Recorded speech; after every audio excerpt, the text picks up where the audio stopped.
नमस्कार। मैं Dinesh Kumar TV 15 news के लिए आज हम बात करेंगे यूजीसी समता रिपोर्ट 2026 और विश्वविद्यालय अनुदान आयोग यानी कि यूजीसी के नए नियमों को लेकर बढ़ते विवाद पर। हाल ही में मैं अंबेडकर छात्रावास गया था, जहां पे दलित छात्रों ने केंद्र सरकार द्वारा यूजीसी नियमों पर किए गए बदलाव पर अपनी राय साझा की। उसके ऊपर एक रिपोर्ट मैं पेश कर रहा हूं। देखिए, इसके मुख्य बिंदु की बातचीत करें तो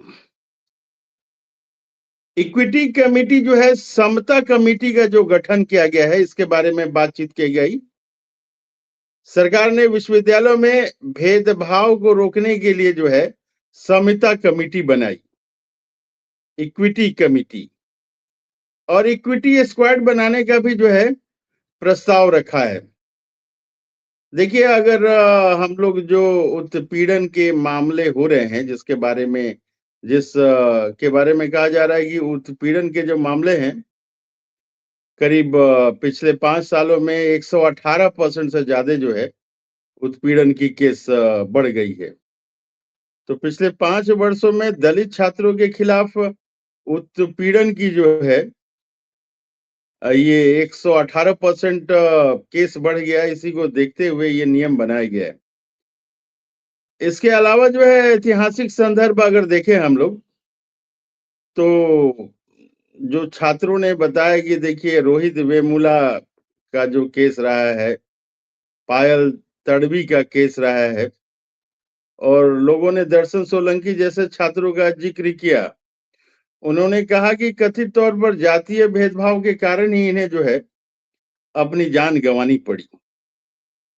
और इसमें जो है छात्रों ने अपनी प्रतिक्रिया दी, उन्होंने अपने आपत्तियां भी दर्ज कराई। कहा कि अंबेडकर छात्र हॉस्टल के छात्रों ने कहा कि सरकार के इस कदम का जो है वे स्वागत करते हैं, लेकिन इसके साथ ही जो है उन्होंने कुछ गंभीर मुद्दे भी उठाए।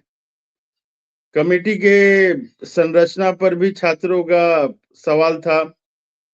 छात्रों का कहना था कि नियमों के अनुसार समिति के अध्यक्ष और सदस्य वही प्रोफेसर या कुलपति होंगे जो पहले से संस्थानों में कार्यरत है।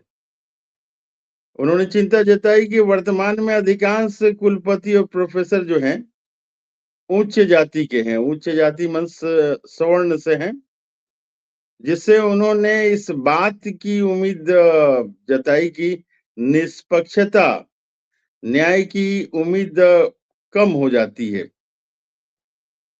उसके बाद कानून की मजबूरी के बारे में भी छात्रों ने बताया। छात्रों का मानना था कि यह कानून अभी भी बहुत कमजोर है और इसे और सख्त बनाया जाना चाहिए। इसे जमीन पर सही ढंग से लागू किया जा सके, इसके बारे में जो है छात्रों ने अपनी चिंता को जताई। साथ ही छात्रों ने स्पष्ट चेतावनी भी दिया कि यदि अगड़ी जाति के विरोध के कारण सरकार इस कानून को अगर वापस लेती है, तो देशव्यापी आंदोलन करेंगे। उन्होंने स्पष्ट रूप से कहा कि 85% बनाम 15% की लड़ाई बताई। उन्होंने कहा कि ये 15% जो अभी रोडों पे हल्ला गुल्ला कर रहे हैं, इन्हें पता नहीं कि 85% जब आएंगे तो क्या कंडीशन होगी, क्या दृश्य प्रदृश्य होगा। उन्होंने स्पष्ट कहा कि देखिए, प्रैक्टिकल जब होती हैं तो जो एससी एसटी ओबीसी के जो छात्र हैं, उनके साथ अंकों का भेदभाव किया जाता है। कुछ छात्रों ने अपना व्यक्तिगत अनुभव साझा करते हुए आरोप लगाया कि उन्हें प्रैक्टिकल और वाइवा में केवल उनकी जाति के कारण ही जो है कम अंक दिए गए। खैर, बहरहाल जो भी बात हो, ये तो छात्रों की बातचीत हुई। लेकिन कंक्लूजन निष्कर्ष जो है इस पर आते हैं कि एक तरफ जो है सरकार इसको समानता लाने की दिशा में एक बड़ा कदम बता रही है, वहीं छात्र समुदाय जो इसे पारदर्शिता और दलित पिछड़े वर्ग के प्रतिनिधि की मांग कर रहा है। अब देखना यह होगा कि यह समता रिपोर्ट केवल कागजों तक ही सीमित रहेगा या विश्वविद्यालय के माहौल में वास्तविक बदलाव लाएगा। तो ये जो है समय ही बताएगा कि आगे जो है इसके ऊपर क्या हो रहा है।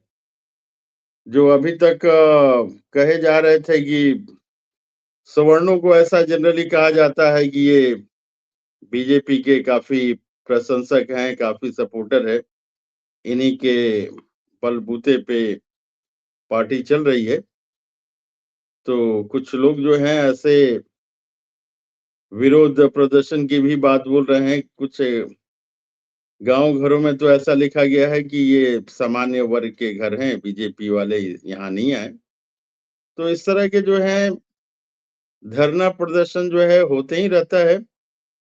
लेकिन जो भी हो सामाजिक समरसता के लिए केंद्र सरकार का जो ये कानून है काफी उपयोगी है और ऐसा लग रहा है कि आने वाले दिनों में एससी एसटी ओबीसी के ऊपर जो अत्याचार हो रहा था वो कम होगा और ऐसा ही रहा तो जल्दी ही जो है भारत विश्व गुरु बन जाएगा। इसमें कोई रोक नहीं सकता है। देखिए अमेरिका वाले कितने बेवकूफ टाइप के लोग हैं कि किसी को कहीं नियुक्ति वगैरह देनी होती है एजुकेशन देखते हैं। उससे भी गया गुजरा चाइना वाला है, स्किल देखता है। अरे देखना ही है तो जाति प्रमाण पत्र देखो, जैसे हमारे इंडिया में होता है। इसी तरह से अगर ऐसे ही रवैया रहा तो निश्चित ही जो है भारत विश्व गुरु की श्रेणी में जल्दी ही आ जाएगा।